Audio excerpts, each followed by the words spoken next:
हमारा तीसरा लेक्चर है ट्रिग्नोमेट्री का। इस लेक्चर में हम लोग इस सेक्शन को कंप्लीट करने जा रहे हैं। आज हम लोग इस पे बेस्ड कुछ क्वेश्चन करने वाले हैं जो कि थोड़े डिफिकल्ट या फिर मॉडरेट लेवल के जो क्वेश्चंस है वो आपको हम यहाँ पे गाइड करने वाले हैं कि कैसे हम लोग सॉल्व करते हैं। जब आप क्वेश्चन सॉल्व करना जान जाओगे तो आपको इस पे धीरे धीरे कमांड होना शुरू हो जाएगा। तो हम लोग पहले इस पे कुछ क्वेश्चन करने वाले हैं। देखो हम लोग का पहला क्वेश्चन जो दिया हुआ है कि इस क्वेश्चन में क्या किया हुआ है, tan A is equal to 4/3 ये गिवन है और इसमें क्या बोल रहा है कि find the other trigonometric ratio of angle A। इसका मतलब क्या बोल रहा है कि एंगल A के लिए ही बाकी के ट्रिग्नोमेट्रिक रेशियो को हमको फाइंड करना है। देखो बच्चों, हम लोग स्टार्टिंग के लेक्चर में ये चीज कर चुके हैं कि हमने आपको बोला था कि एंगल का सिलेक्शन भी इम्पोर्टेंट होता है कि कहाँ पे आप कौन सा एंगल कंसिडर कर रहे हो। हमने एक ट्रायंगल माना ABC जिसमें एंगल A हमारा यहाँ पे ये है। इस एंगल के लिए एक वैल्यू दिया हुआ है, tan का वैल्यू दिया हुआ है और आपको अदर मतलब 6 ट्रिग्नोमेट्रिक रेशियो होते हैं जिसमें से आपको कितने एक दिया हुआ है, आपको बाकी के रिमेनिंग 5 सॉल्व करने वाले हैं। तो सबसे पहले देखो कि tan अगर दिया हुआ है तो tan का वैल्यू कितना दिया हुआ है, गिवन है tan A is equal to 4/3 और tan का वैल्यू हम लोग क्या पढ़े थे, अपोजिट अपॉन एडजेसेंट। यानी कि अपोजिट एंगल A के अपोजिट कौन सा साइड है, यहाँ पे BC है, इसका वैल्यू किसके इक्वल दिया गया है, 4 के इक्वल, और एडजेसेंट किसके इक्वल है, 3 के इक्वल। अब हम लोग का दिया हुआ है ऑलरेडी वैल्यू कि इसका वैल्यू 4 है और इसका वैल्यू 3 है, तो आप इसको इसके अकॉर्डिंग आपको हाइपोटेन्यूज निकालना होगा। तो हम लोग पाइथागोरस पढ़े तो पाइथागोरस थ्योरम लगा देंगे, यहाँ पे हम लोग लिखने वाले अकॉर्डिंग टू पाइथागोरस थ्योरम ये क्या हो जाएगा, AB square plus BC square is equal to AC square. AB का वैल्यू 3 दिया हुआ है, 3 का स्क्वायर और BC का value 4 is equal to AC square. अब ये AC square is equal to क्या हो गया, 9 + 16 कितना हो गया 25 और AC का वैल्यू √25। ऐसे स्क्वायर रूट हटाने के बाद प्लस माइनस होता है, लेकिन चूंकि आपको पता है कि लेंथ कभी भी नेगेटिव होता नहीं, इसलिए हम लोग यहाँ पे डायरेक्ट पॉजिटिव ही कंसीडर करते हैं। तो AC का वैल्यू क्या हो गया 5 हो गया। ऐसे भी आपको कुछ चीजें ध्यान रखना होगा, 3, 4, 5 ये सब ट्रिपलेट कहलाते हैं, ये आपको जानना जरूरी है। ट्रिपलेट इंपॉर्टेंट होते, कुछ अलग अलग टाइप से ट्रिपलेट्स होते हैं, वो आप ध्यान में रखा करो ताकि कैलकुलेशन में इजी रहे। देखो अब अगर आप tan निकाल लिए तो इसके बेसिस पे आप पहले स्टार्टिंग के 2 और फाइंड कर लेते हैं, क्योंकि tan दिया हुआ था, साइन और कॉस निकाल लेंगे और बाकी को रेसिप्रोकल ले लेंगे तो इजी हो जाएगा हमारे लिए। तो जैसे ही आपने ये निकाला इसके बाद हम लोग क्या करने वाले हैं, सबसे पहले साइन A का वैल्यू, साइन क्या होता था, अपोजिट अपॉन हाइपोटेन्यूज। अपोजिट का लेंथ क्या है 4 है, तो ये हो गया 4 और हाइपोटेन्यूज 5 और उसके बाद क्या निकालने वाले कॉस A, ये क्या हो जाएगा एडजेसेंट अपॉन हाइपोटेन्यूज। ठीक है, एडजेसेंट का वैल्यू यहाँ पे कितना 3 है और हाइपोटेन्यूज 5, तो ये हो गया 3/5। क्लियर। अब देखो साइन कॉस और tan, अब हमको पता था कि बाकी के 3 एक दूसरे के क्या होते थे, रेसिप्रोकल होते थे। अच्छा tan का रेसिप्रोकल cot है ना, cot के लिए हम लोग क्या पढ़े थे, cot A is equal to 1/tan A, ये पढ़े थे। तो ये क्या हो गया 1/tan A मतलब 4/3, तो 1/4/3। अब आप इसका रेसिप्रोकल हो गया मतलब ये चेंज हो जाएगा, कितना आ गया 3/4। वैसे ही आप देखो cosec A कितना हो जाएगा 1/sin A और 1/sin का वैल्यू 4/5, तो ये कितना हो गया 5/4 और ये लास्ट वाला रह गया sec A मतलब ये किसका होता था cos का, तो 1/cos A, ये हो गया 1/cos का वैल्यू था 3/5, ये हो गया 5/3। तो आप ऐसे ही इसी तरीके से आप क्या करोगे, कोई भी क्वेश्चन इसके बेस पे है कि एक वैल्यू दिया हुआ हो है या फिर 2 साइड दिया हुआ हो, उसके हेल्प से तीसरा साइड निकालना है और बाकी के अदर्स जो ट्रिग्नोमेट्रिक रेशियो वो फाइंड करने हो, उसका बेस्ट तरीका यही होता है कि आप जो उसका जो बेसिक जो स्टार्टिंग का जो 3 होता है साइन कॉस tan निकालो, इसमें ज्यादा फॉर्मूले अप्लाई करने का जरूरत नहीं होता है। इजीली आप क्या कर सकते हैं, इसको एक एक करके कैलकुलेट कर सकते हैं। तो ये क्वेश्चन को करने का सबसे बेस्ट मेथड यही होता है। यहाँ पे जरूरत नहीं कि बाकी के अदर्स फॉर्मूले लगाओ, क्योंकि वहाँ पे क्या होगा, डिफिकल्टी होने लगेगा ज़्यादा लगाने के बाद। तो हम लोग इसमें नेक्स्ट क्वेश्चन में बढ़ते हैं।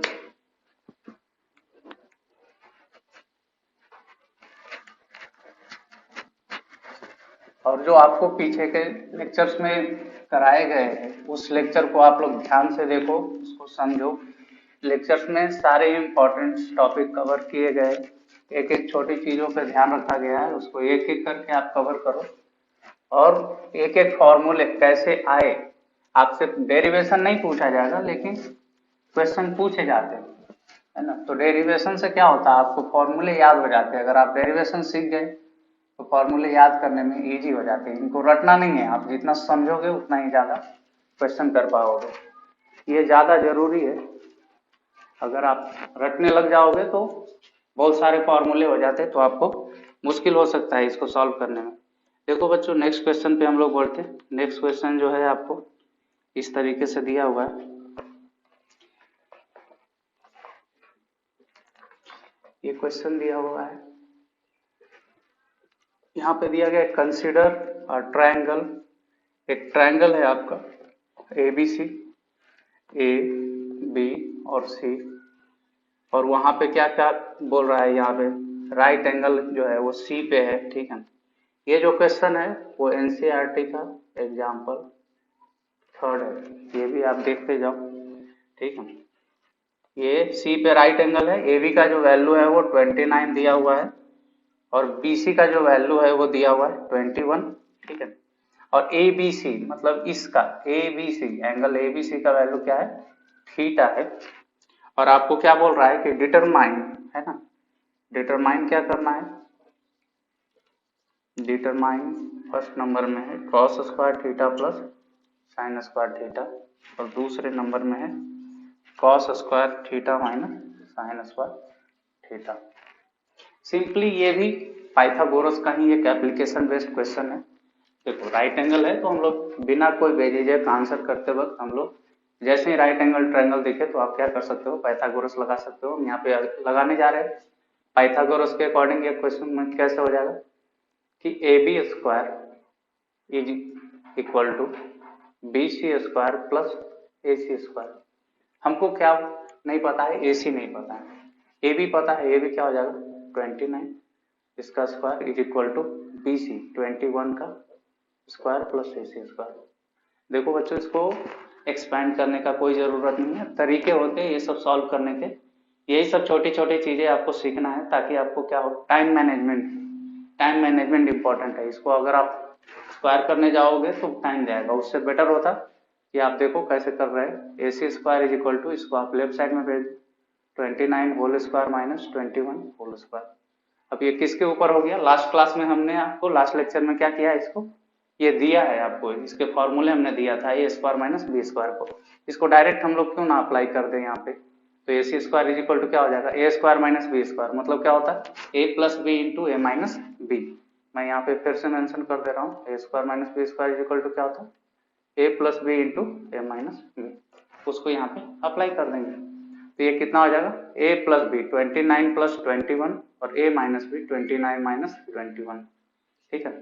अब स्क्वायर रूट को आप शिफ्ट कर दो इधर, ये कितना हो गया 29 प्लस 21 50, और ये हो गया 8।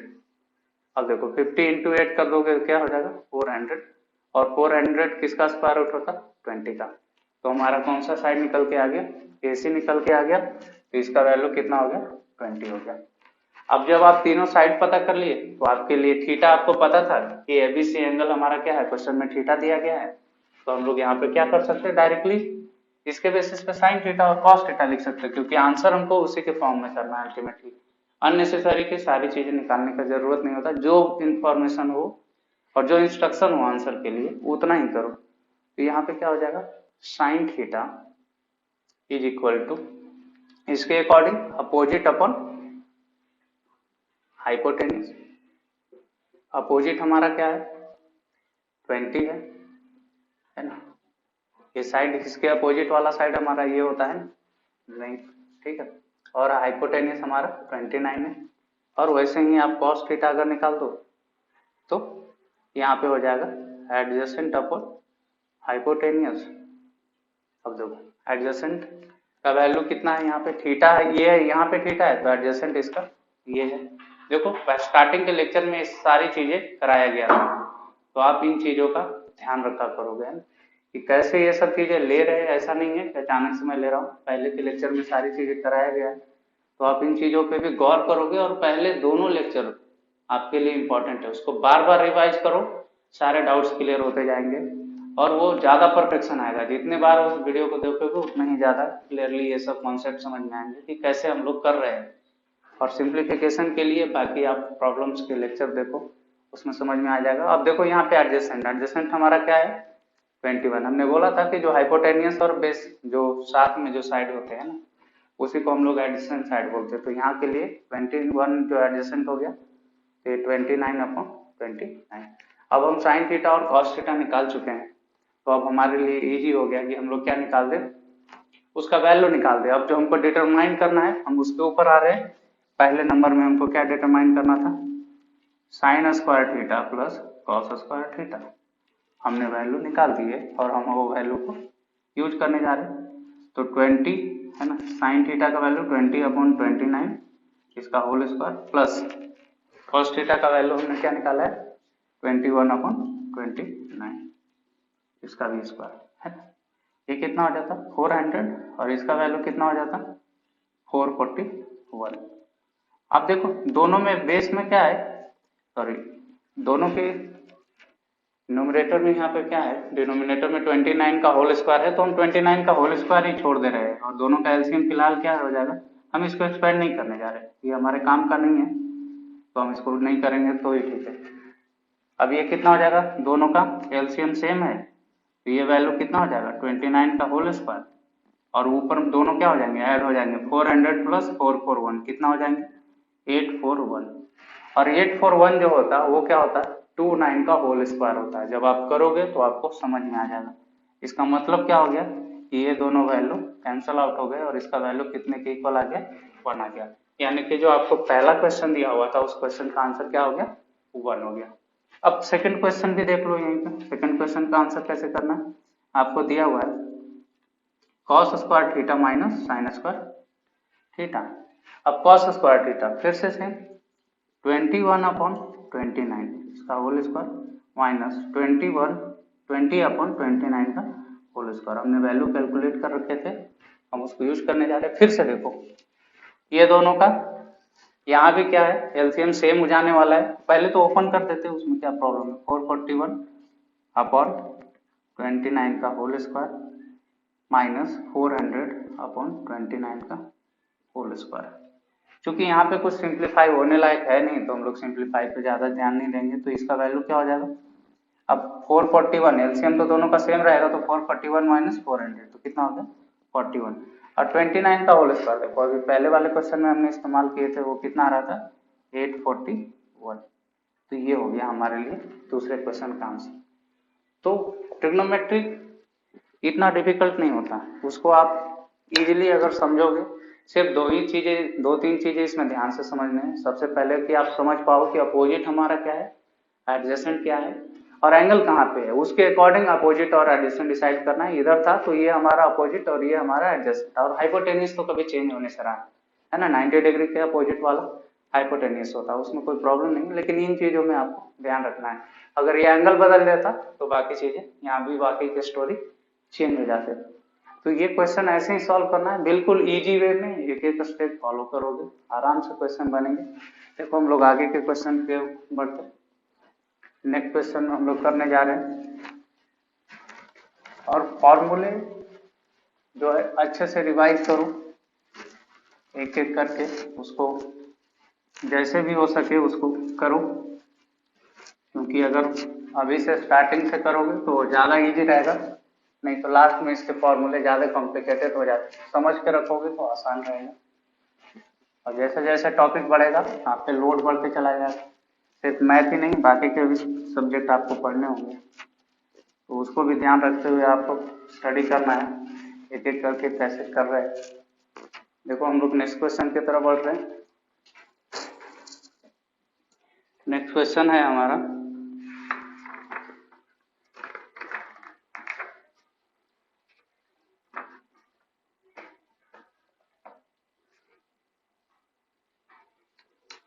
ये है आपका, ध्यान से देखो यहाँ पे ये एग्जाम्पल 5 एनसीईआरटी का है ना, तो ध्यान से देखना है, ज़्यादा दिक्कत हो रहा है तो पेज नंबर 180 एग्जाम्पल 5 है। इसमें क्या दिया हुआ है कि पी क्यू आर एक राइट एंगल ट्रायंगल है, क्वेश्चन के अकॉर्डिंग हमने बना दिया, P Q R right angle triangle हो गया, और राइट एंगल इसमें दिया हुआ है कि राइट एंगल एट सी, यहाँ पे ये राइट एंगल है, फिगर हम लोग पहले ड्रॉ कर देंगे, ओ पी क्यू है, सॉरी, ठीक है। और इसमें क्या दिया हुआ है कि ओपी का वैल्यू जो दिया हुआ है वो कितना दिया हुआ है 7 सेंटीमीटर, और एक गिवन स्टेटमेंट है, क्या दिया हुआ है कि O Q minus P Q is equal to 1, और आपको क्या करना है, find sine Q and cos Q. Okay, मतलब आपके लिए कौन सा एंगल इंपॉर्टेंट हो गया यहाँ पे फिलहाल, ये है, इस एंगल को आपको ध्यान में रखना है ना। तो इस एंगल के लिए ये वाला साइड कौन सा साइड हो जाएगा, अपोजिट है ना, हाइपोटेनियस तो बना हुआ है, और ये साइड जो आपको रहेगा उसको हम लोग क्या बोल देंगे, ये आपका एडजेसेंट बन जाएगा, क्लियर। अब देखो, अब हम लोग को साइन और कॉस चाहिए, तो यहाँ पे हमको दो चीज एक बार रिक्वायरमेंट है, ये भी आना चाहिए, हाइपोटेनियस भी हमको चाहिए और हमको एडजेसेंट साइड भी चाहिए, क्योंकि चलो ठीक है, साइन के लिए अपोजिट साइड तो अवेलेबल है लेकिन हाइपोटेनियस अवेलेबल नहीं है, और इसके लिए ये भी अवेलेबल नहीं है। फिर भी जो राइट एंगल ट्रायंगल के लिए हम लोग क्या पढ़े, देखो क्वेश्चन में यहाँ पे क्या है, क्लूलेस कर दिया है कि आप अप्रोच कैसे करोगे। ऐसे क्वेश्चन के लिए आप देखो कि आप इसमें जानते क्या हो, जो चीज जानते हो उसके अकॉर्डिंग ही आप आगे बढ़ो। हम यहाँ पाइथागोरस तो जानते ही हैं, हम पाइथागोरस को अप्लाई करने का कोशिश करेंगे, देखते। चलो देखो, पहले पाइथागोरस ही लगा दो, क्योंकि एक वैल्यू तो कुछ तो पता है हमको, उसी के अकॉर्डिंग आगे बढ़ने का कोशिश करते, शायद कुछ आंसर निकल के आ जाए। देखो सबसे पहले हम लोग क्या करने वाले हैं, पाइथागोरस लगाने वाले हैं, तो क्या हो जाएगा, O Q square is equal to O P square plus P Q square, ठीक है। अब देखो ओ क्यू पता नहीं है, वैल्यू जिसका पता है ना, ओपी का पता है, ओपी का वैल्यू हम पुट करने वाले हैं, जिसका नहीं पता है उसको इधर लाने वाले हैं। कितना हो जाएगा, O Q square minus P Q square is equal to OP का वैल्यू 7 है, तो 7 का स्क्वायर, ठीक है। अब देखो ये हो गया ए स्क्वायर माइनस बी स्क्वायर वापस, तो यानी कि हम इसको क्या लिख सकते हैं, ए प्लस बी, यानी कि O Q plus P Q into O Q minus P Q is equal to 49, clear. अब देखो यहाँ पे क्वेश्चन में हमको एक चीज दे दिया था कि O Q minus P Q का वैल्यू कितना दिया हुआ है, वो 1 दिया हुआ है, यानी कि इसका वैल्यू किसके इक्वल है, वो 1 के इक्वल है, क्वेश्चन में ऑलरेडी गिवन है। तो इतना इंटू 1 करोगे तो कुछ चेंजेस तो होने से रहा है, तो ये क्या हो गया, O Q plus P Q is equal to 49। इसको हम लोग क्या बोल देंगे, ये है रहा हमारा इक्वेशन 1, और ये हो गया हमारा इक्वेशन 2। अब ये दोनों इक्वेशन को हम लोग क्या करने वाले हैं, साइमल्टेनियसली सॉल्व करने वाले हैं। देखो हम लोग सॉल्व कर देते, कैसे सॉल्व करते, O Q plus P Q है ना, O Q plus P Q is equal to 49 second equation का था, और फर्स्ट का क्या था, O Q minus P Q is equal to 1। ये दोनों इक्वेशन को हम लोग क्या कर देने वाले हैं, पहले ऐड कर दे रहे हैं, है ना। ऐड कर दोगे तो क्या हो जाएगा, पी क्यू और पी क्यू कैंसिल, कितना आ गया, 2 O Q is equal to 50, तो O Q is equal to 50/2, तो इसके वैल्यू कितने आ गए, 25। अब देखो एक साइड और निकल के आ गया, ओ क्यू निकल के आ गया, मतलब हमारा हाइपोटेनियस फाइंड हो गया। अब जब आपने हाइपोटेनियस निकाल लिया तो अब इजी है ना, किसी में भी पुट कर दो, या तो इक्वेशन 1 में या इक्वेशन 2 में, तो हम लोग इक्वेशन 1 से ही जा रहे हैं, फ्रॉम इक्वेशन 1, ठीक है। क्या है, O Q minus P Q is equal to 1, O Q का वैल्यू यहाँ पे 25 minus P Q is equal to 1, यानी कि पी क्यू का वैल्यू कितना हो जाएगा, इसको इधर भेजो और इसको इधर भेज दो, 25 माइनस 1 इज इक्वल टू 24, ठीक है। तो हमारा एडजेसेंट का भी वैल्यू जो था वो कितना निकल के आ गया, 24, ठीक है। अब ये जब 24 निकल के आ गया तो अब हमारे लिए तीनों साइड्स अवेलेबल हो गए हैं ना। अपोजिट साइड हमारा कितना आ गया, क्यू के अकॉर्डिंग, वो आ गया आपका 7, ठीक है। और एडजेसेंट का देखोगे तो एडजेसेंट हमारे लिए क्या निकल कर आ गया, वो हो गया 24। और हाइपोटेनियस का अगर बात कर ले वो कितना आ गया 20। ठीक है, तीनों वैल्यू निकल के आ गया और हमको फाइंड क्या करना था, sine Q upon cos Q. हमने क्यू के बेसिस पे वो सब चीजें लिखे हैं। ठीक है, तो हम लिख देते हैं यहाँ से फिर, है ना। तो यहाँ से क्या हो जाएगा, हम साइन क्यू लिखने जा रहे हैं, तो sine Q is equal to opposite upon hypotenuse. Opposite का वैल्यू 7 और हाइपोटेनियस का वैल्यू 25 और दूसरा वैल्यू फाइंड करना था कॉस की। तो ये कितना हो जाएगा, फिर से यहाँ पे एडजेसेंट अपॉन हाइपोटेनियस। ये इतने बार रिपीट होने वाले हैं कि आपको याद हो जाएंगे ये सब चीजें, है ना। इसीलिए मैं बोला हूँ कि पहले स्टार्टिंग में समझो फिर लर्न करो, है ना। लर्न ऐसे नहीं कि पहले लिए फॉर्मूले और रटना शुरू कर दिया। तो ये क्वेश्चन देखो कितना आसान था, कुछ इसमें क्या था, थोड़ा सा ये डिफिकल्ट था, है ना। उन्होंने क्या किया, इस बार हटा दिए। इससे पहले जो 2 क्वेश्चन थे उसमें क्या कर रखे थे उन्होंने, कुछ ना कुछ इन्फॉर्मेशन दे रखा था, इस बार उन्होंने इन्फॉर्मेशन को हटा दिया और सिर्फ क्या बोल दिया कि आपका पाइथागोरस थ्योरम है। पाइथागोरस थ्योरम है तो आप सोल्व करो। तो जब तक आपको कहीं भी दिखे अगर ट्रिग्नोमेट्री का क्वेश्चन है तो आप डायरेक्ट कहाँ पे हिट करोगे, पाइथागोरस थ्योरम आपके लिए की तरह काम करेगा सॉल्व करने में क्वेश्चन को। आप उसी के थ्रू अप्रोच करो, क्वेश्चन देखो आसानी से सॉल्व हो गया बिना क्लू रहते हुए। तो हम लोग आगे बढ़ते हैं इसी में।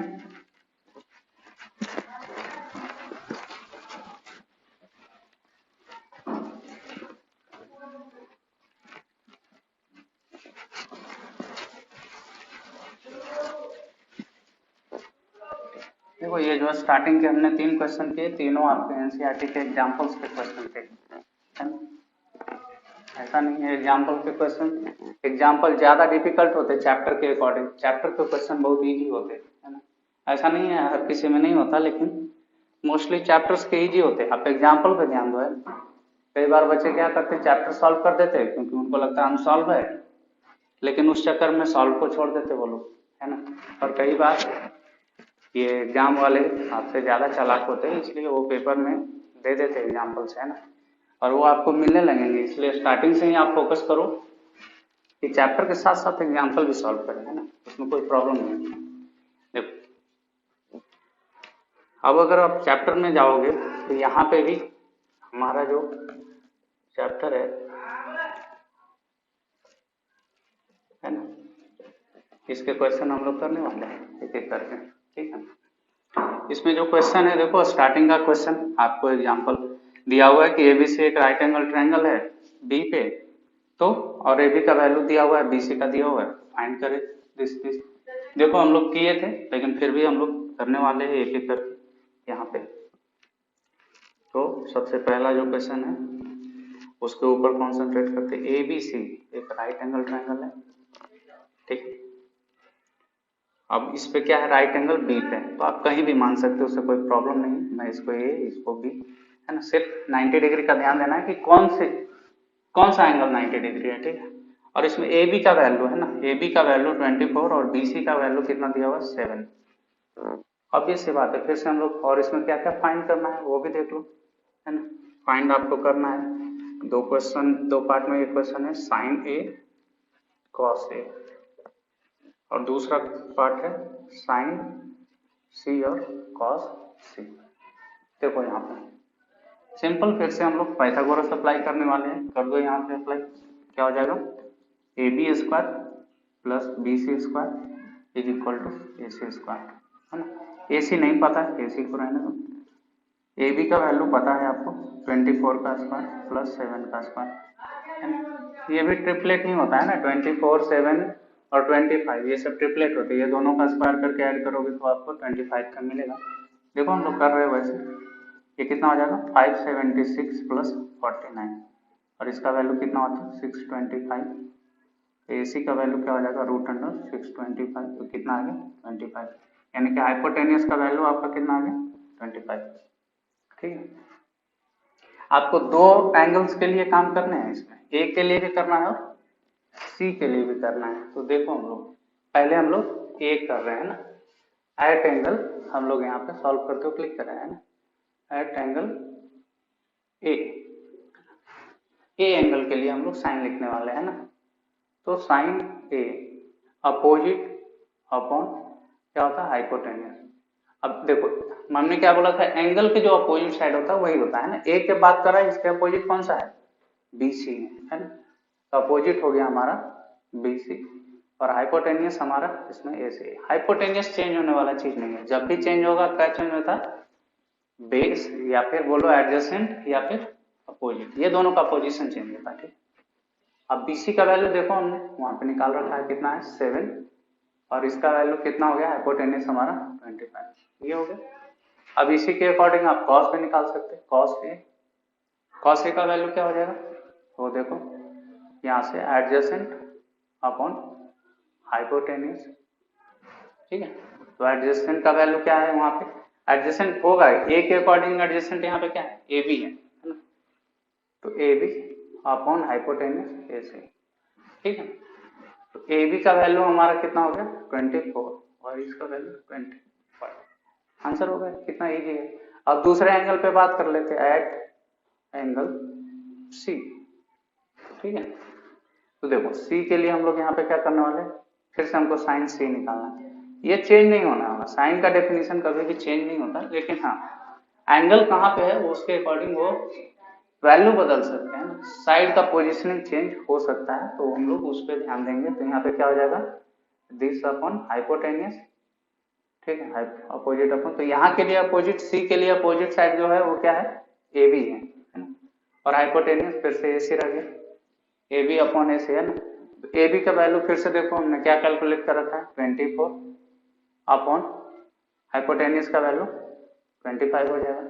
ठीक है, उसके बाद आ जाओ कॉस सी के ऊपर, कॉस सी है ना, तो कॉस सी के लिए एडजेसेंट का काम कौन सा करेगा, कौन सा साइड बी सी है ना, तो एडजेसेंट अपॉन हाइपोटेनियस, तो एडजेसेंट का वैल्यू क्या हो गया, वो हो गया आपका इस तरीके से, आप देखो 7 और या फिर अगर इसको नोटेट करना चाहते हो तो इसको लिख दो बी सी अपॉन ए सी, बी सी का वैल्यू 7 और इसका वैल्यू 25, इजीली हम लोग इसको कैलकुलेट कर लिए। अच्छा दूसरे नंबर का जो क्वेश्चन है सेम बेसिस पे है, आप उसको निकाल सकते हैं, नहीं तो वो इजी है, आप उसको इजीली सॉल्व कर सकते हैं, ये लोग आप खुद से इसको ट्राई करो। और अगर फिर भी आपको इतना बताने के बाद भी सेकंड क्वेश्चन सॉल्व नहीं हो रहा है तो आप कमेंट सेक्शन में कमेंट करो, हम आपको उसका आंसर करके भेजेंगे, कोशिश करेंगे कि आपको जल्द से जल्द आंसर मिले। हाँ ऐसे प्रॉब्लम नहीं होना चाहिए, इतना जानने के बाद सेकंड क्वेश्चन बहुत इजी रहा। थर्ड क्वेश्चन भी आप कर सकते हो, थर्ड में भी कोई प्रॉब्लम नहीं है, उतना कोई प्रॉब्लम वाला क्वेश्चन है नहीं।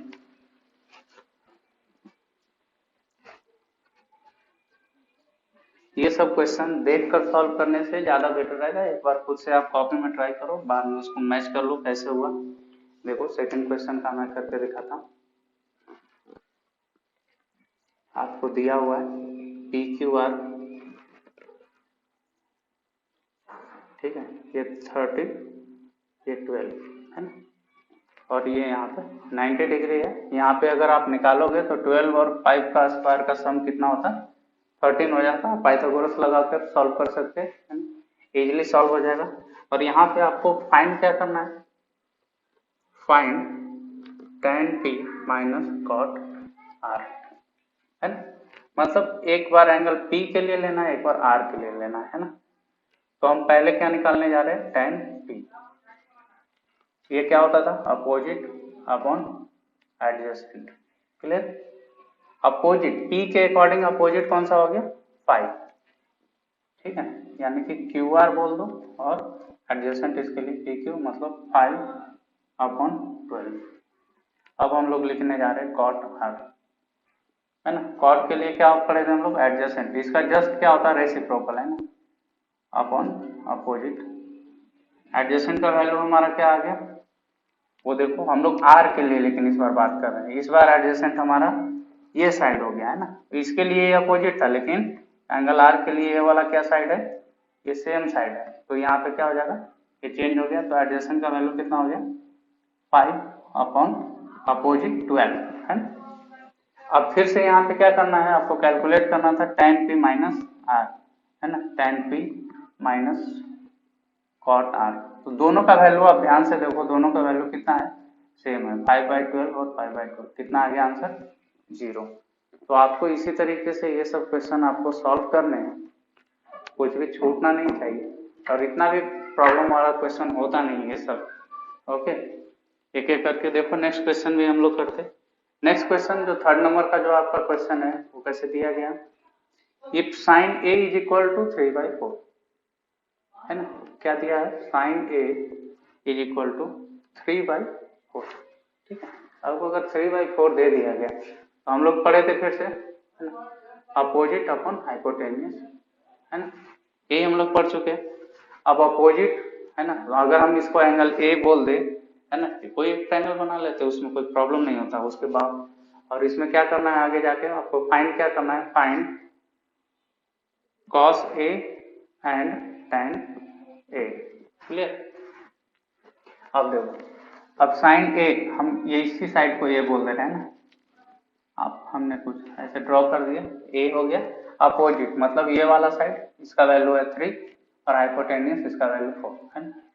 अगर आप इसको इस्तेमाल करके इसका वैल्यू निकालोगे, है ना, पाइथागोरस लगा दोगे यहाँ पे, तो A B square plus B C square is equal to A C square. अब देखो हमको फाइंड क्या करना है, ए बी, है ना, तो A B square is equal to A C square. तो ए सी का वैल्यू हमारा क्या है, 4, इसका स्क्वायर माइनस 3 का स्क्वायर, मतलब 16 माइनस 9 कितना हो गया, 7। ए बी का वैल्यू क्या आ गया, √7। ठीक है, इजी होगा। अब यहां से जब आप कर दो तो क्या हो जाएगा, cos a, है ना, cos a हम लोग क्या पढ़े थे, एडजेसेंट अपॉन हाइपोटेन्यूस। अब एडजेसेंट a के लिए एडजेसेंट क्या हो गया, √7, और हाइपोटेन्यूस हमारा क्या हो गया, 4। ठीक है, और क्या निकालना है, tan a। आप जैसे कर सकते sine A upon cos a भी कर सकते थे, नहीं तो यहाँ से फॉर्मूला भी लगा दो, कौन सा वाला, अपोजिट अपॉन एडजेसेंट का। अपोजिट हमारा कौन सा है, ए के लिए 3 और एडजेसेंट √7। ये इसका आंसर हो गया। तो हम लोग छोटे छोटे क्वेश्चन को ऐसे ही करना है, आपको इसको ज्यादा इसमें नहीं लेकर जाना है, इतना ज्यादा डिफिकल्टी लेवल नहीं होता। हाँ, लेकिन आपको ध्यान देना होगा तो ही ये सब सॉल्व हो पाएंगे, अदरवाइज क्या होते ये सब प्रॉब्लम करते। जितना आप इजीली स्मूथली पढ़ोगे, जितना स्लो पढ़ोगे, उतना ही ज्यादा इजी रहेगा, क्योंकि जो स्लो ग्रोथ होता है वही आपके लिए परमानेंट ग्रोथ का काम करेगा, है ना। अगर आप डायरेक्टली एक ही बार में 5-6 सीढ़ियां क्रॉस करने का कोशिश करोगे तो आपके लिए प्रॉब्लम हो जाता है। तो आप कोशिश करो कि धीरे धीरे अपने आप को क्या करो, बढ़ाओ। और मैथमेटिक्स में स्लो ग्रोथ ही परमानेंट ग्रोथ होता है। चीज़ों को समझते हुए चलो, ये सब चीज़ें कब 11th-12th में, 11th-12th में भी जाओगे तो स्टार्टिंग में ये सब चीज़ें पढ़ाई जाती है, इसके बगैर वहाँ भी कुछ पॉसिबल नहीं है और यहाँ भी पॉसिबल नहीं है। ठीक है, देखो नेक्स्ट क्वेश्चन में उसने फिर से वही दिया है, उस क्वेश्चन को हम छोड़ रहे हैं, हम लोग आगे बढ़ रहे हैं। 4th नंबर और 5th नंबर का क्वेश्चन आप कर चुके हो, हमने एग्जाम्पल में ऐसे कराया था क्वेश्चन को।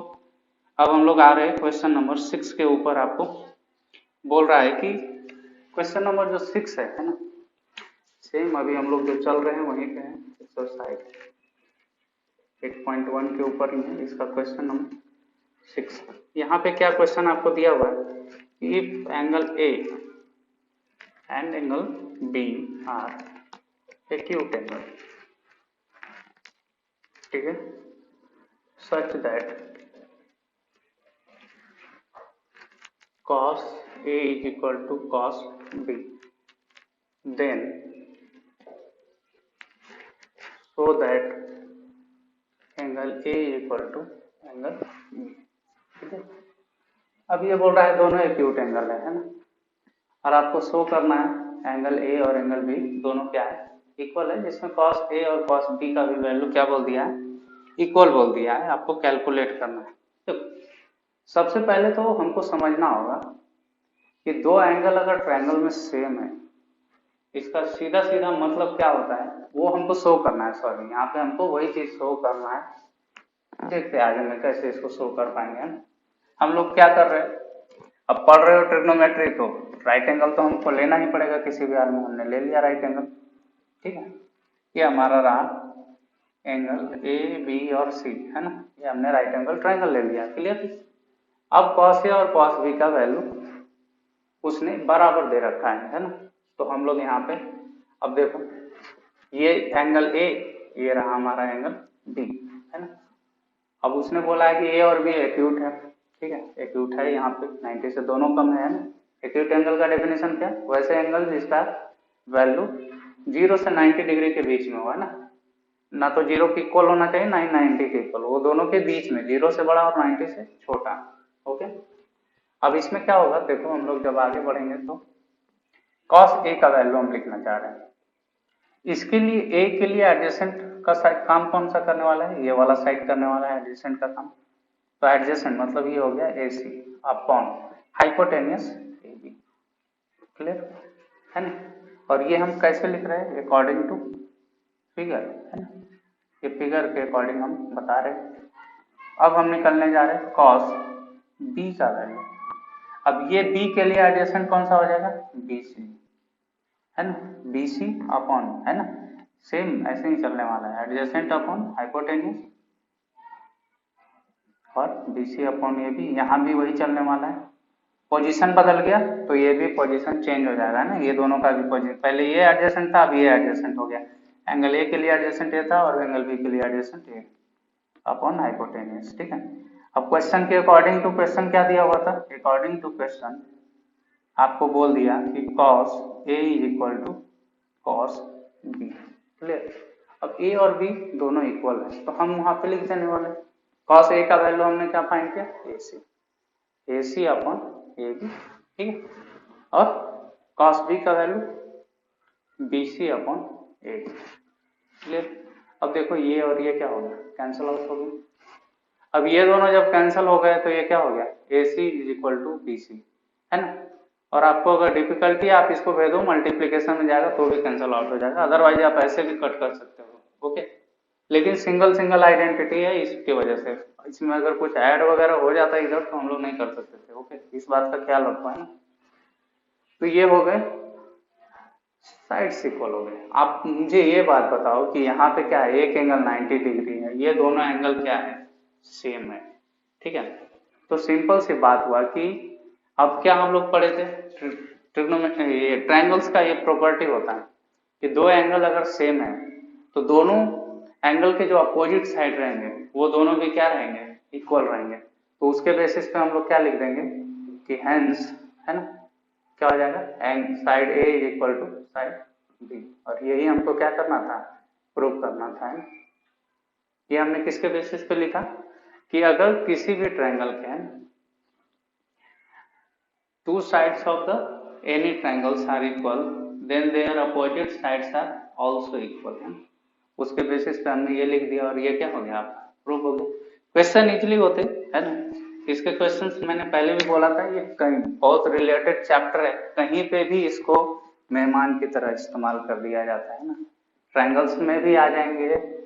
मैंने आपको पहले भी बोला कि बाकी के भी चीजों में इसका इस्तेमाल हो सकता है, सरफेस एरिया, बाकी के भी सरफेस एरिया हो गया, एरिया रिलेटेड टू सर्कल हो गए, है ना, सरफेस एरिया, वॉल्यूम, ये सब चैप्टर्स में इसके इस्तेमाल होंगे ही होंगे।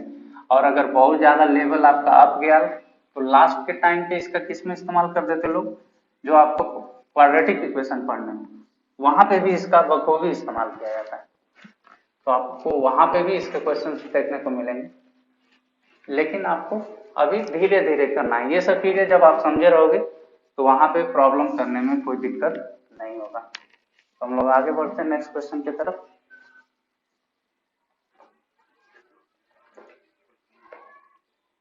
नेक्स्ट क्वेश्चन में आपको दिया हुआ है, हम लोग नेक्स्ट जो क्वेश्चन करने जा रहे हैं वो है आपका क्वेश्चन नंबर 7। आप कर लोगे अगर मैं 8 बता दिया तो, मैं पहले कोशिश कर रहा हूँ कि मैं 8 बता दूं, आपसे 7 आसानी से हो जाएगा, 7 में जस्ट कैलकुलेशन है, वैसा कुछ प्रॉब्लम नहीं है, वो इजी हो जाएगा। थोड़ा सा आप 8 को देख लो, 9th आप कर सकते हैं, 9th के लिए आपको अभी तक हमने सफिशिएंटली हर चीज बताया है, लेकिन फिर भी कराएंगे आपको, है ना। तो देखो यहाँ पे क्या है, क्वेश्चन नंबर हम 8 करने जा रहे हैं। यहाँ पे दिया हुआ है कि if 3 cot a is equal to 4 है ना, और आपको चेक करना है check whether 1 minus tan square a upon 1 plus tan square a is equal to cos square a minus sin square a और नॉट। ये बोल रहा है कि ये इक्वल होगा या नहीं, है ना।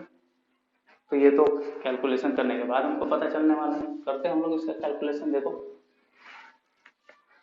फिर से सेम है ना, राइट एंगल तो बनाना ही है आपको किसी भी क्वेश्चन के आंसर करने के लिए। ट्रिग्नोमेट्री में मोस्टली आपको राइट एंगल सॉल्व करने हैं, है ना। जब भी वैल्यू रिलेटेड क्वेश्चन रहेंगे आपको राइट एंगल बनाना होगा, नहीं तो आपको बाकी के जब आइडेंटिटी प्रूव करने होंगे तो वहां पे फॉर्मूले का यूज होता है। यहाँ पे आपको क्या करना है, आइडेंटिटी में इस्तेमाल करने के लिए आपको इजी रहेगा, आप फिगर बनाओ, है ना।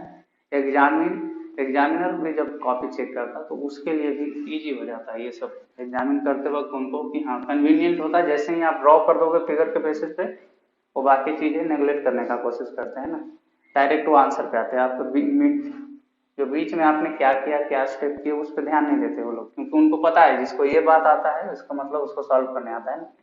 तो देखो तो आपको दिया हुआ था क्या, 3 cot a is equal to 4, यानी कि cot a का वैल्यू कितना आ गया 4/3, है ना।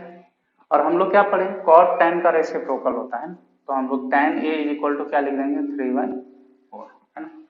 तो a क्योंकि हमको tan का वैल्यू का रिक्वायरमेंट है तो हम आप इस्तेमाल कर दे रहे हैं, ठीक है। ए बी और सी हमने एक राइट एंगल ट्रायंगल दे दिया है ना, इसके बेसिस पे हम लोग बाकी के काम करते हैं। अब tan a 3/4 है ना, इसके अकॉर्डिंग लिखो या इसके अकॉर्डिंग, उससे फर्क नहीं पड़ता। अपोजिट अपॉन दोनों क्योंकि सेम ही, अपोजिट अपॉन ये हो गया एडजेसेंट, ठीक है।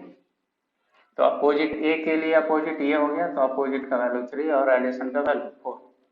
तो 3, 4 और 5 क्या होते हैं, ट्रिपलेट होते हैं। हमने डायरेक्ट लगा दिया है, लेकिन आपको एग्जाम में करने हैं, ठीक है। अभी हम लोग इतने क्वेश्चन कर चुके हैं तो ये इतने चीज तो आपको आ जाना चाहिए, ऐसा हम मान के चलते हैं, है ना। अब तो इतना समझ में आना चाहिए कि कैसे हम लोग लिख रहे हैं, ठीक है।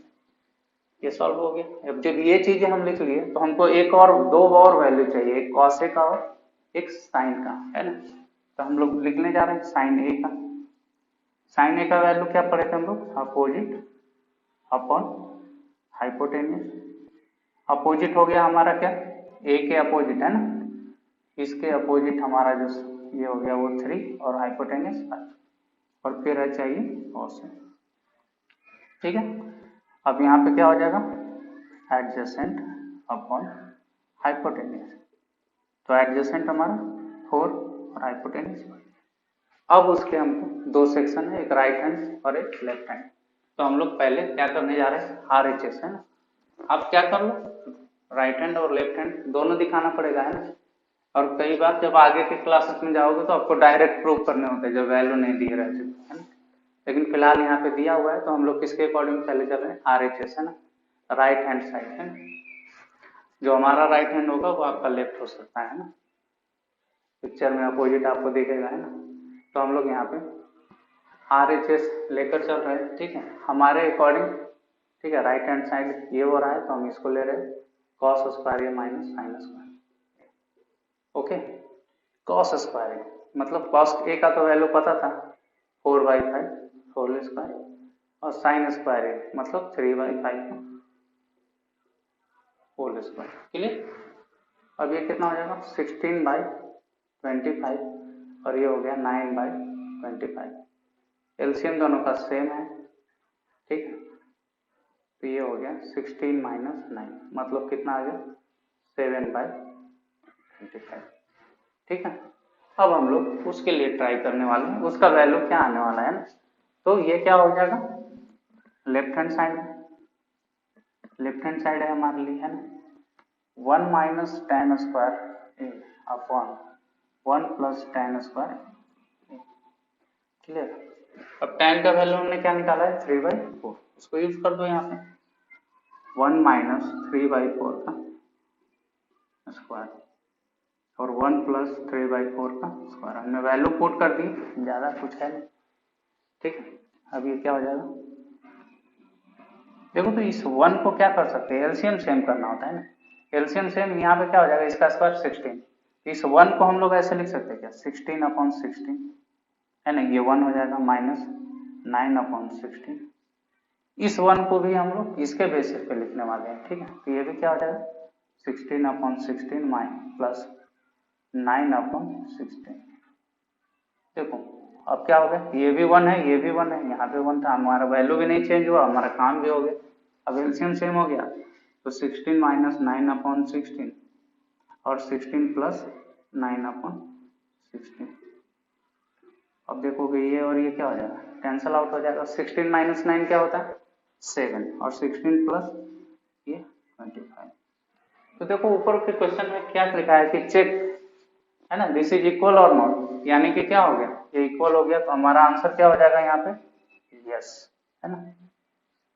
LHS is equal to RHS, okay, तो ये हो गया इस क्वेश्चन का आंसर। देखो आप सिंपली पढ़ते जाओ, ज्यादा इसको ऐसा नहीं है, बहुत बड़ा टॉपिक नहीं होता, बहुत लेंदी टॉपिक भी नहीं है, लेकिन अगर आप आराम से करो तो ये आपको उतना प्रॉब्लम नहीं देगा। हम लोग आगे बढ़ते हैं, आगे के क्वेश्चन देखते हैं कैसे करना है। मैं फिर से बोलूंगा, आप पीछे के लेक्चर्स देखो, जितना आप पीछे के लेक्चर्स रिवाइज करोगे उतना क्लियर होगा, ठीक है, क्योंकि ये वर्चुअल क्लास है तो यहाँ पे पॉसिबल नहीं होता है हर बच्चे के माइंड को पढ़ा जाए, है ना, तो उससे बेटर ये रहेगा कि मैं यही बोलूंगा आपको, मेरे तरफ से सजेशन ये रहेगा कि आप लेक्चर्स को बार बार देखो, और किसी पॉइंट पे अगर प्रॉब्लम हो रहा है आप उसको कमेंट सेक्शन में डालो, है ना, उसके थ्रू हम लोग आपका प्रॉब्लम सॉल्व करके देंगे, जैसे भी हो, है ना, लेकिन आपको पूछना पड़ेगा तभी हम लोग उसका आंसर कर सकते, ठीक है, तो हम लोग नेक्स्ट क्वेश्चन की तरफ बढ़ते हैं।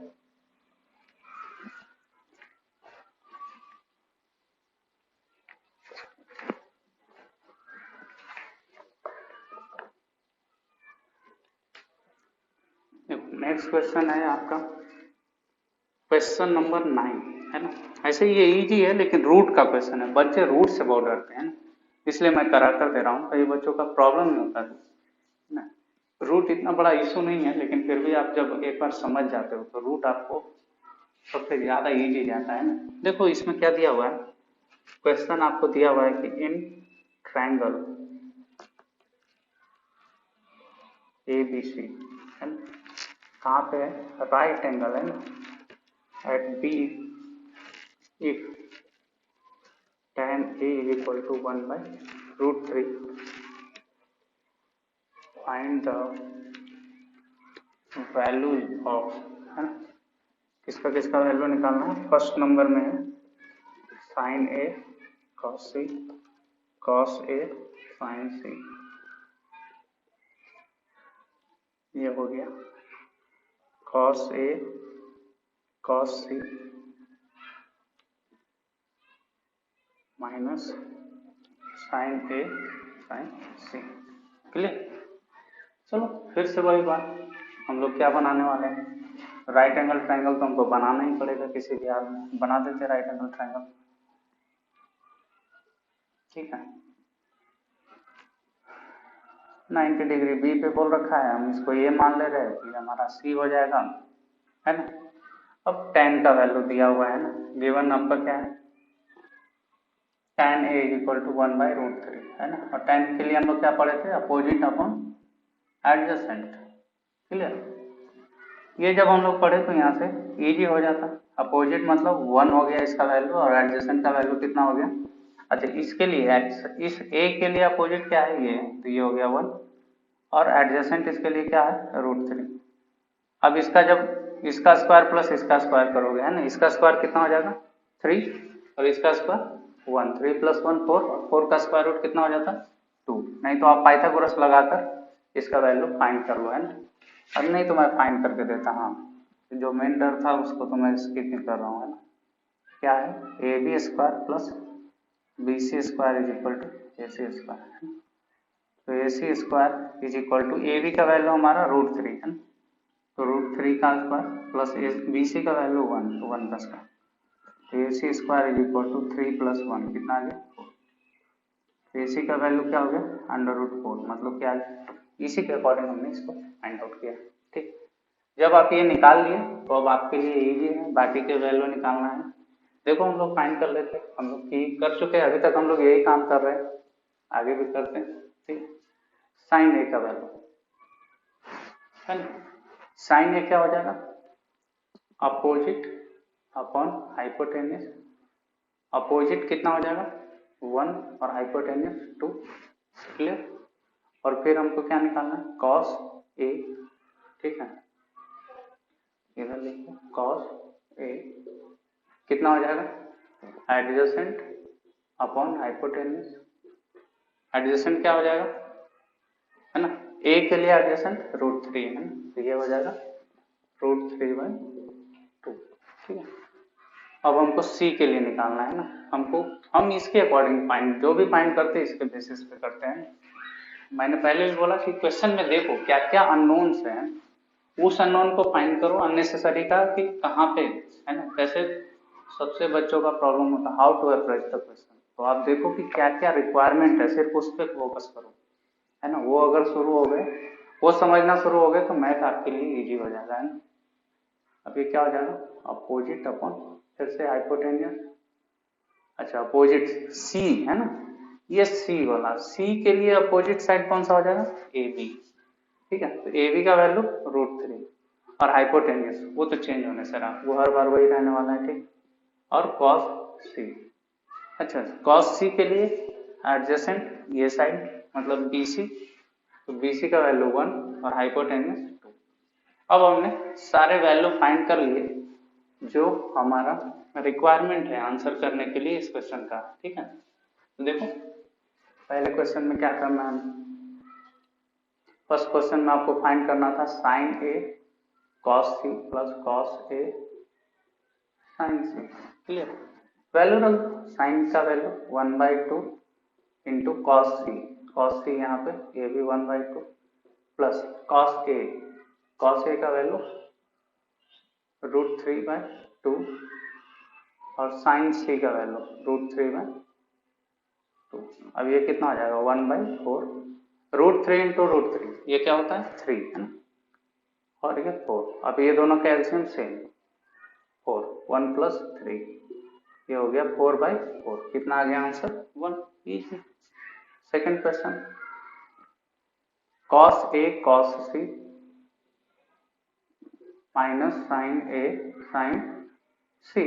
क्लियर, ये क्या हो जाएगा कॉस ए का वैल्यू देखो आप √3/2 और कॉस सी का वैल्यू 1/2 माइनस साइन ए इसका वैल्यू 1/2 है ना, और साइन सी का वैल्यू √3/2।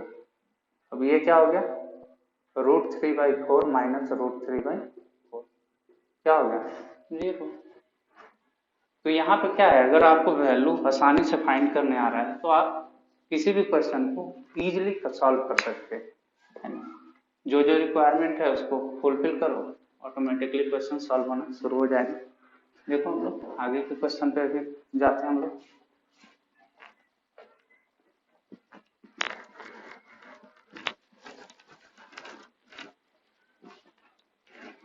ये टॉपिक सबसे ज्यादा प्रॉब्लम देते 10th क्लास के बच्चों को।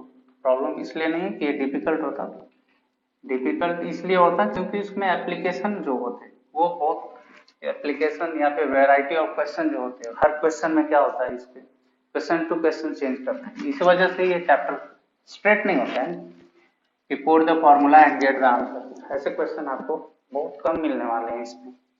इसी वजह से ये चैप्टर थोड़ा सा डिफिकल्ट होता, नहीं तो ऐसा कुछ है नहीं। लेकिन आप अगर स्टार्टिंग से फोकस करोगे तो दिक्कत नहीं होगा, और एक बार आपको अगर ये सॉल्व होने लगा तो इससे मजेदार चैप्टर आपको नहीं मिलेगा पूरे 10th क्लास में। मजेदार नॉलेजेबल चैप्टर, कॉन्सेप्चुअल, जिस मायने में बोलो उस मायने में ये चैप्टर बहुत बढ़िया है। आगे जाने के बाद भी आगे की क्लासेस में भी बहुत यूजफुल है ना। 11th 12th स्टार्ट ही होता है इसी के बेसिस पे है, इसके बगैर आगे जाना मुश्किल है। फिजिक्स पढ़ो, फिजिक्स में भी इसका इस्तेमाल होगा, केमिस्ट्री में इस्तेमाल होगा, हर जगह पे इसका इस्तेमाल होता है, इसलिए आप इसको भाग नहीं सकते इससे। देखो हम लोग नेक्स्ट क्वेश्चन है ना, 10th नंबर का क्वेश्चन आपको दिया हुआ है कि ये हमने किया एग्जाम्पल का जो क्वेश्चन था, कौन सा क्वेश्चन, एग्जाम्पल का जो 5 कर रहे थे वो क्वेश्चन और ये क्वेश्चन दोनों क्या है, सेम बेसिस पे इन्होंने दे रखा है। तो उम्मीद करते कि आप इसको सॉल्व कर लोगे, है ना। अब क्वेश्चन 11th करने जा रहे हैं, है ना, जो कि जस्टिफिकेशन बेस्ड क्वेश्चन है ना। तो जस्टिफिकेशन बेस्ड क्वेश्चन है तो उसको हम लोग देखो, है ना, आपको जस्टिफाई करने है ना, है ना। और कैसे, ट्रू और फॉल्स के थ्रू, है ना, ये ट्रू है या फिर फॉल्स है। तो इसमें पहला जो क्वेश्चन दिया है, लिखा है कि the value of tan A is always less than 1। तो ये स्टेटमेंट क्या है, देखो हम लोग वैल्यू लिख रहे थे, तो वहां पे जब आप देखोगे तो ऐसे क्वेश्चन करने के लिए आपको टेबल तो परफेक्ट माइंड में होना चाहिए, है ना। तो मैं कोशिश करता कि आपको क्विकली एक टेबल ड्रॉ कर देता हूँ साइड में छोटा सा, उसके बेसिस पे हम लोग सॉल्व कर सकते हैं, है ना। टेबल नहीं ड्रॉ कर दीजिए तो उसमें कोई प्रॉब्लम नहीं, उसके बाद डायरेक्टली आंसर हो जाएगा ये सब।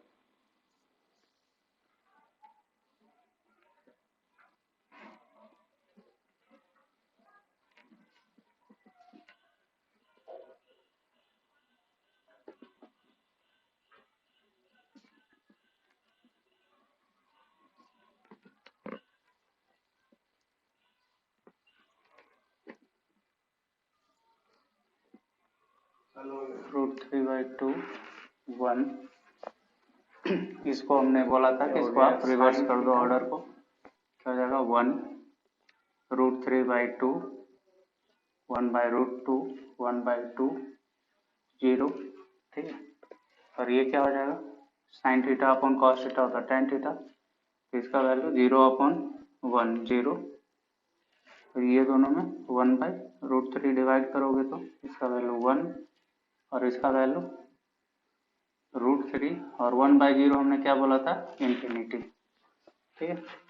इसके बाद क्या हो जाएगा, ये नेक्स्ट में आप देखो कि इसका रेसिप्रोकल, 0 का रेसिप्रोकल इंफिनिटी, है ना। हमने फर्स्ट सेकंड लेक्चर में आपको स्टार्टिंग में एक्सप्लेन किया है इसको आप देख लेना, इसका रेसिप्रोकल 1, इसका 1, और इसका क्या हो जाएगा 1/√3, और इंफिनिटी का रेसिप्रोकल 0। अब क्या हो गया, ये कॉस सेक के रेसिप्रोकल होता था तो 1 का रेसिप्रोकल 1, और √3/2 का 2/√3, पोजीशन चेंज कर देना है एक दूसरे से, ये √2 ये 2, और ये फिर से देखो 0 का रेसिप्रोकल इंफिनिटी, है ना, यहाँ भी 0 का रेसिप्रोकल इंफिनिटी है, इसका 2 और इसका √2 और इसका 2/√3, और इसका 1 का रेसिप्रोकल 1। देखो इसमें क्या पूछा था कि the value of tan A is always less than 1, है ना। तो आप ध्यान से देखो कि 0 पे इसका वैल्यू 0 था, 30 डिग्री पे 1/√3 हुआ, और 45 पे 1, और जैसे ही आप बढ़े तो ऑलवेज लेस देन 1 उसने बोला है। अब 60 डिग्री पे वैल्यू गए तो इसका वैल्यू होता 1.732, है ना, इंफिनिटी का, सॉरी √3 का, और ये तो वैल्यू आगे बढ़ ही रहा है। तो इसका मतलब वो जो स्टेटमेंट है वो कैसा स्टेटमेंट है, पहला वाला स्टेटमेंट फॉल्स स्टेटमेंट है, ट्रू नहीं है ना, ऑलवेज लेस देन 1 नहीं होता। सेकंड आपका जो इसमें क्वेश्चन दिया था उसमें लिखा है कि साइन थीटा इंक्रीजेज, है ना, विथ थीटा इंक्रीजेज, मीन्स कि sine theta directly proportional to क्या है, थीटा है। थीटा मतलब ये जैसे जैसे आप एंगल बढ़ाओगे वैसे वैसे साइन थीटा बढ़ रहा है, वो ऐसा बोल रहा है। तो देखते हैं हम लोग जरा सा, है ना, इसमें आगे बढ़कर देखते हैं वैल्यू को कैसे हो रहा है। अब देखो 0 पे 0, उसके बाद वैल्यू 1/2, 1/2 को हम लोग क्या लिख सकते हैं 0.5, 45 का वैल्यू, है ना, 1/√2, और 1/√2 का जो वैल्यू होता है 1.414, उससे डिवाइड करोगे तो ये हो जाएगा 0.77 के अप्रॉक्स, है ना। और इसका वैल्यू √3 का 1.732, और इसको 2 से डिवाइड करोगे तो 0.86 के अराउंड आएगा, और उसके बाद 90 पे इसका वैल्यू 1। इसका मतलब क्या हो रहा है कि जैसे जैसे एंगल बढ़ा रहे हो वैसे वैसे वैल्यू भी बढ़ते जा रहा है साइन थीटा का, मतलब ये कैसा फंक्शन है, इंक्रीजिंग। अगर थीटा का वैल्यू बढ़ाने से एंगल का वैल्यू बढ़ जाए, वैसे फंक्शन को कैसे बोलते हैं, इंक्रीजिंग। अगर वैल्यू बढ़ाने पे वैल्यू घट जा रहा है तो वैसे फंक्शन को डिक्रीजिंग। ऐसे जैसे कि जस्ट देखो, हमने क्या बोला था, इसका रिवर्स ऑर्डर फॉलो करता है कॉस। अगर साइन इंक्रीजिंग है तो कॉस ऑलवेज क्या होगा, डिक्रीजिंग होगा। तो आप यहाँ से ये चीज को भी ध्यान रख सकते हैं कि साइन ऑलवेज कैसा होता है, वो होता है इंक्रीजिंग फंक्शन, और कॉस कैसा रहता है, डिक्रीजिंग। मतलब इसमें क्या होगा कि जैसे जैसे आप एंगल बढ़ाओगे वैसे वैसे इसका वैल्यू क्या होता जाएगा, छोटा होता चला जाएगा, है ना। 1 था, इसके बाद 0.86, है ना, 0.77, 0.5, मतलब थीटा जैसे जैसे बढ़ रहा है ये वैल्यू वैसे वैसे घटते जा रहा है। टेन में जरा सा आप गौर करो, है ना, थीटा जैसे जैसे बढ़ा रहे हो वैल्यू बढ़ते जा रहा है, मतलब ये भी कैसा फंक्शन है, इंक्रीजिंग फंक्शन।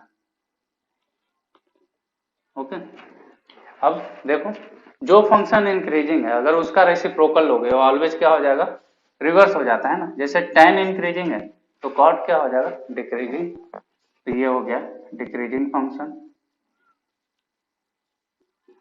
और फिर से देखो, अगर कॉस इंक्रीजिंग है तो सेक क्या हो जाएगा, इंक्रीजिंग हो जाएगा। और साइन अगर इंक्रीजिंग फंक्शन था तो कॉसेक कैसा हो जाएगा, डिक्रीजिंग फंक्शन। तो ये चीज इस टेबल को भी आप, है ना, वो जो टेबल था उसमें ये चीज को भी आप ऐड कर सकते साइड में कॉलम बनाकर, कि उसको कैसे हम लोग आइडेंटिफाई करते कि कौन सा किस तरीके का फंक्शन है, उसके बेसिस पे हम लोग इसको करते हैं ना। देखो तो फिर इसमें नेक्स्ट जो क्वेश्चन था, है ना, इसमें ये दे रखा है, देखो तो इसमें क्वेश्चन है कि sec A is equal to 12/5 for some value of angle A, है ना। सेक का जो वैल्यू है ये होगा सम वैल्यू ऑफ ए, है ना। तो सेक हम लोग क्या पढ़े थे, हाइपोटेनियस अपॉन एडजेसेंट, है ना। पॉसिबल है, इसमें कोई दिक्कत नहीं है। और अगर इसका वैल्यू भी निकालोगे कितना हो जाएगा, है ना, 1 पॉइंट, यहाँ पे सॉरी 2.4, है ना। और सेक का वैल्यू 2 से बड़ा होता है, यहाँ से देखो आप 2 से लेकर इंफिनिटी के बीच में इसका वैल्यू लाई कर रहा है ना? इसका मतलब सेक का वैल्यू ये पॉसिबल है।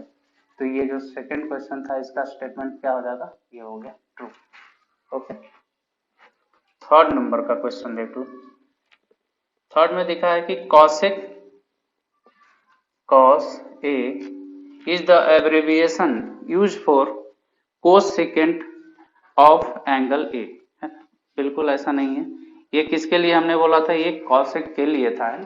जब हमने स्टार्टिंग में ही ये लेक्चर के लिए बोला था कि cos किससे बनता, cos जो है वो है कोसाइन ऑफ एंगल ए, है ना। तो ये cos बना था, ठीक है, ना कि इससे cosec बना है। तो ये क्या हो जाएगा, ये भी स्टेटमेंट आपके लिए क्या हो गया, रॉन्ग हो गया, ये फॉल्स स्टेटमेंट है। नेक्स्ट क्वेश्चन आप देख लो, इसमें दिखा है कि cot A is equal to product of cot into A, है ना। हमने स्टार्टिंग में ही आपको बोला था कि cot एक जस्ट नेम है, रिप्रेजेंटेशन है ना। उसको फंक्शन वो तभी वैलिड होगा जब वो किसी एंगल के साथ आएगा। तो ये ऐसा नहीं होता, तो ये क्या हो गया, कंप्लीटली रॉन्ग है। ये हमने आपको स्टार्टिंग में ही बताया था, ठीक है। तो ये नहीं हो गया, यानी कि ये भी स्टेटमेंट कैसा होगा, फॉल्स। और सबसे लास्ट जो क्वेश्चन है आपको क्या दिखा है, sine theta is equal to 4/3 for some angle theta, है ना। तो इसका वैल्यू अगर ध्यान से देखोगे तो 1.33 हो रहा है ना, अप्रोक्स 1.33। आप ध्यान से देखो कि साइन का जो वैल्यू है हमने यहाँ पे बनाया है तो 0 से शुरू होकर 1 तक गया, मतलब इसका वैल्यू 1 से आगे एक्सटेंड नहीं हो पा रहा है। यानी कि ये जो स्टेटमेंट है वो भी कैसा स्टेटमेंट हो जाएगा, ये भी फॉल्स स्टेटमेंट हो जाएगा। तो बच्चों ये चैप्टर जो है आपका यहीं पे कंप्लीट हो जाता। अगले वीडियो में हम लोग नेक्स्ट चैप्टर को शुरू करेंगे। इसके बावजूद भी अगर कहीं पे आपको डाउट है, कोई अलग से क्वेश्चन हो, कोई अलग बुक का, कोई अलग ऑथर का, तो आप कमेंट सेक्शन में जरूर मेंशन करें। आप वीडियो को लाइक करें, कमेंट करें और सब्सक्राइब जरूर करें ताकि मैक्सिमम बच्चों को इसका बेनिफिट मिल सके। Thank you.